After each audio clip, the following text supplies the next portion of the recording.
Hello दोस्तों, कैसे हैं आप सब लोग। उम्मीद करता हूं काफी अच्छे होंगे। तो दोस्तों 17 से लेकर 19 अगस्त के बीच में एक और नया अपकमिंग आईपीओ ओपन होने जा रहा है, ललिता ज्वेलरी का आईपीओ। तो बहुत सारे अभी अपकमिंग आईपीओ लगातार आ रहे हैं और लोगों का कंफ्यूजन बना हुआ है। मुझे नहीं पता कि लोगों को समझ में आएगा या नहीं आएगा, क्योंकि इतने सारे आईपीओ होंगे तो समझ में कैसे आएगा, किसका बिजनेस दिमाग में बैठाएंगे, इसका बैठाएंगे उसका बैठाएंगे, किसका मार्केट शेयर देखेंगे, कोई महंगी वैल्यूएशन कौन सस्ती है, कोई पता ही नहीं चल रहा है। खैर कोई दिक्कत नहीं है, इस वीडियो के अंदर हम सारी चीजें क्लियर करेंगे, महंगी है सस्ती है, प्रॉफिट के अंदर है लॉस के अंदर है, वो सारी चीजें जानेंगे लिस्टिंग लॉन्ग टर्म के हिसाब से। तो सारी चीजें मैं क्लियर करूंगा। डिसीजन आपको अपनी रिस्क अपना एनालिसिस लगा के बनाना, मेरी तरफ से कोई भी बाय और सेल का रिकमेंडेशन नहीं है।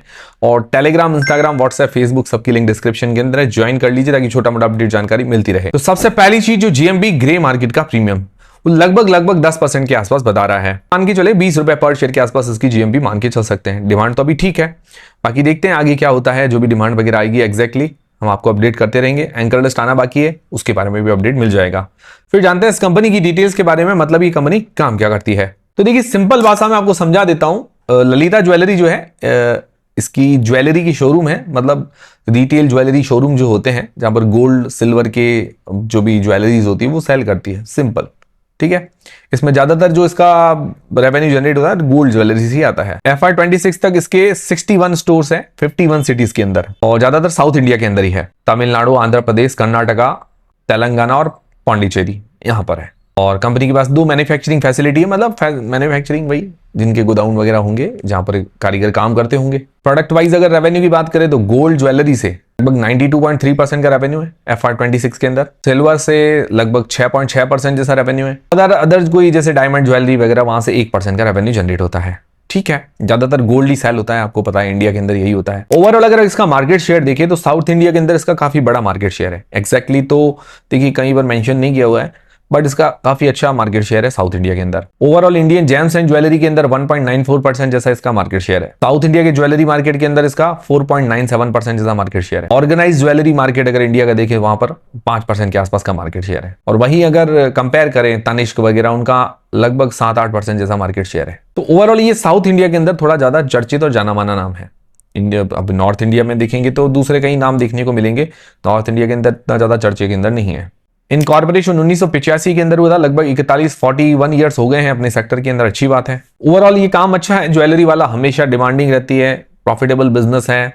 और क्या कहते हैं, ये इंडिया के अंदर सबसे ज्यादा डिमांडिंग बिजनेस अगर कहें तो ज्वेलरी वाला बहुत काफी डिमांडिंग रहता ही है। बट एक चीज है, ये कॉमन सेक्टर है, कोई यूनिक नहीं है, बहुत सारी कंपनियां लिस्टेड अनलिस्टेड प्लेयर्स खूब है। अब इसके फाइनेंशियल्स जान लेते हैं, जो कि 2024 से 2026 तक 3 साल के दिए गए हैं। अगर एसेट्स देखें तो ईयर ऑन ईयर ग्रोथ है, रेवेन्यू के अंदर भी ईयर ऑन ईयर ग्रोथ देखने को मिल रही है, प्रॉफिट के अंदर भी ईयर ऑन ईयर ग्रोथ देखने को मिल रही है। मार्जिन अगर निकाले 2024 के अंदर 2.14%, 2025 के अंदर 2.16% और 2026 के अंदर 4.03%। मतलब 2026 में मार्जिन बढ़े हैं, बट ओवरऑल अगर मार्जिन देखें पीयर्स के कंपैरिजन में इतने ज्यादा नहीं है, नॉर्मल है। नेटवर्थ के अंदर ग्रोथ है, रिजर्व 2679 करोड़ रुपए के हैं, बोरोइंग 1604 करोड़ रुपए की है।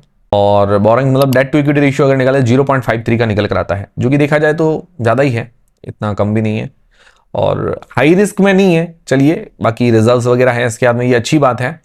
और आईपीओ के पैसे से कोई भी डेट वगैरह पे नहीं करी, ये थोड़ा सा नेगेटिव लगा। ओवरऑल ठीक है, फाइनेंशियल्स खराब नहीं है। बाकी आरओई, आरओसी या रिटर्न ऑन नेटवर्थ 40% के आसपास है, बढ़िया है। फिर बात आती है वैल्यूएशंस की।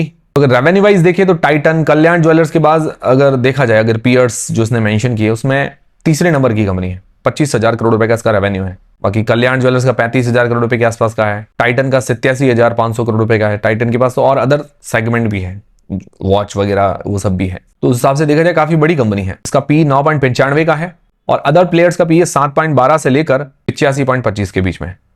तो पी वाइज वैल्यूएशन तो ठीक नजर आ रही है। फिर इसका प्राइस टू बुक है 3.43 का, अदर्स का 0.98 से लेकर 27 के बीच में। तो प्राइस टू बुक वाइज भी वैल्यूएशन ठीक है, मतलब ज्यादा महंगी नहीं है, वैल्यूएशन फेयर एकदम लेकर आए हैं। जिस हिसाब से ये टॉप प्लेयर में अगर इसका नंबर कहें तो अच्छी वैल्यूएशंस है। वैल्यूएशंस में देखा जाए तो पूरा 1 पॉइंट आराम से मिल सकता है। फिर इस आईपीओ की डिटेल्स लें तो 17 से 19 अगस्त के बीच में आईपीओ ओपन रहेगा। 24 अगस्त को लिस्टिंग है। फेस वैल्यू ₹5 पर आ रहा है। प्राइस में 190 से 191 रुपए के बीच में रखा गया है। 74 मतलब 74 शेयर्स का लॉट है। इश्यू साइज 1700 करोड़ रुपए का है, जिसके अंदर फ्रेश इश्यू है 1200 करोड़ रुपए के, ओएफएस है 500 करोड़ रुपए का। मार्केट कैप करीबन 11,000 करोड़ रुपए के आसपास का बनेगा। स्मॉल कैप कंपनी है बट ज्यादा छोटी नहीं है। एम्प्लॉइज को 19 रुपए का डिस्काउंट दिया गया है। और आईपीओ के प्रमोटर की पहले होल्डिंग 97% की है, बाद में 82.85% की रह जाएगी। अच्छी होल्डिंग है, बाद में हो सकता है और सेल करेंगे क्योंकि मिनिमम क्राइटेरिया 75% का होता है। और आईपीओ के पैसे से 1000 करोड़ रुपए अपना 10 नए स्टोर लगाने के अंदर काम में लेने वाली है। बाकी कुछ फर्नीचर, आईटी इक्विपमेंट्स वगैरह है, और जो नई स्टोर लगा रही है उनके अंदर माल भरने के लिए पैसा काम में ले रही है। बट एक चीज है कि भाई 1000 करोड़ रुपए 10 स्टोर खोलने के अंदर काम में ले रही है, ठीक है। तो मान लो एक स्टोर पर 100 करोड़ रुपए लग गए, 100 करोड़ रुपए लगा दिए, फिर 1000 करोड़ रुपए अपना इन्वेंट्री के लिए ले रही है। इतनी कितनी इन्वेंट्री होगी कि भाई 100 करोड़ में 1000 करोड़ में तो खुल जाना चाहिए। हालांकि देखा जाए तो वो 10 स्टोर है और फिर 1000 करोड़ रुपए और एक्स्ट्रा इन्वेंट्री के लिए बहुत ज्यादा है। हालांकि ज्वेलरी वाले बिजनेस में चाहिए तो होते हैं इतने पैसे, नो डाउट। तो ये हो गई कंप्लीट आईपीओ की डिटेल्स। अब सबसे मेन सवाल ये आता है कि क्या इस आईपीओ में अप्लाई करना चाहिए, नहीं करना चाहिए, करे तो लिस्टिंग गेन्स या लॉन्ग टर्म के हिसाब से। ठीक है, मैं सारी चीजें क्लियर करूंगा। डिसीजन आपको अपनी रिस्क, अपना एनालिसिस लगा के बनाना है। मेरी तरफ से कोई भी बाय और सेल का रिकमेंडेशन नहीं है। टेलीग्राम, इंस्टाग्राम, व्हाट्सएप, फेसबुक सबके लिंक डिस्क्रिप्शन के अंदर ज्वाइन कर लीजिए। सबसे पहले जो लोग लिस्टिंग गेन्स के हिसाब से अप्लाई करना चाहते हैं तो हम 4 पैरामीटर्स देखते हैं। सिर्फ डेटा है अभी का, और क्या रिस्क है, क्या नहीं है, क्या डिमांड है, वही देखते हैं। उसके अलावा कुछ नहीं है, कोई बाय सेल का रिकमेंडेशन नहीं है। डिसीजन आपको खुद को बनाना है। तो अभी जीएमबी जो है लगभग 10% के आसपास चल रही है। जीएमबी अंदाजा है ऊपर नीचे होती रहती है, तभी जीएमबी के मामले में आधा पॉइंट देना चाहूंगा। वैल्यूएशंस फेयर नजर आती है, ज्यादा महंगी नहीं है, ठीक है। तो उसके अंदर आधे से लेकर 1 पॉइंट आराम से दे सकते हैं। बाकी एंकर और सब्सक्रिप्शन आना बाकी है, तो उसके बारे में डिस्कशन कर लेंगे आते ही। फिर लॉन्ग टर्म के हिसाब से जो लोग अप्लाई करना चाहते हैं तो पॉजिटिव्स और नेगेटिव्स देख लेते हैं। पॉजिटिव में ये है कि साउथ इंडिया के अंदर ये काफी बड़ा जाना माना प्लेयर है। रेवेन्यू वाइज देखे तो टॉप प्लेयर्स में इसका नंबर आता है। वैल्यूएशंस भी फेयर है, ज्यादा महंगी नहीं है। फाइनेंशियल्स भी ठीक है, रेवेन्यू प्रॉपर्टी वगैरह के अंदर अच्छी ग्रोथ है, ठीक है। नेगेटिव क्या है कि थोड़ा डेट है इसके ऊपर, हाफ है डेट टू इक्विटी रेशियो, ज्यादा तो नहीं है, और आईपीओ के पैसे से पे नहीं कर रहे हैं, ये थोड़ा सा मुझे नेगेटिव लगा। आईपीओ के पैसे नए स्टोर्स वगैरह खोलने के अंदर पैसा काम में आ रहा है, वो अच्छी बात है, बट थोड़ा बहुत डेट पे कर लेते तो ज्यादा बढ़िया रहता। बाकी इतना हाई रिस्क इसके अंदर नहीं है कि भाई कोई हाई रिस्क की कंपनी है कि भाई बहुत ज्यादा खतरा है, ऐसा कुछ नजर नहीं आ रहा है, ठीक है। डेट है, ये आने वाले टाइम में पे करे तो बढ़िया है। ओवरऑल एक अच्छी कंपनी कह सकते हैं, और बाय सेल का रिकमेंडेशन नहीं है। जो भी आप डिसीजन बनाए अपनी रिस्क, अपना एनालिसिस लगा के बनाए। ओवरऑल अगर कंक्लूजन कहें तो ये कॉमन सेक्टर है, कोई यूनिक सेक्टर नहीं है, ठीक है। तो कॉमन सेक्टर में कुछ विशेषताएं होनी चाहिए, तो इसके पास कुछ विशेषताएं हैं, जैसे वैल्यूएशन ये सही लेकर आए हैं, फाइनेंशियल्स भी ठीक है, और टॉप लीडिंग पोजीशन के अंदर अगर कहें तो है, मतलब साउथ इंडिया के अंदर। तो ये कॉमन सेक्टर के हिसाब से देखा जाए तो कुछ अच्छी बातें भी हैं इसके अंदर, ठीक है। बाकी मुझसे आज पूछेंगे तो मुझे देखिए पर्सनली लॉन्ग टर्म लिस्टिंग इस दोनों के हिसाब से एक स्टडी करने जैसी कंपनी नजर आ रही है, इग्नोर करने जैसी कंपनी नहीं है, ठीक है। बाकी अपडेट्स आपको मिलते रहेंगे, हमसे जुड़े रहिए।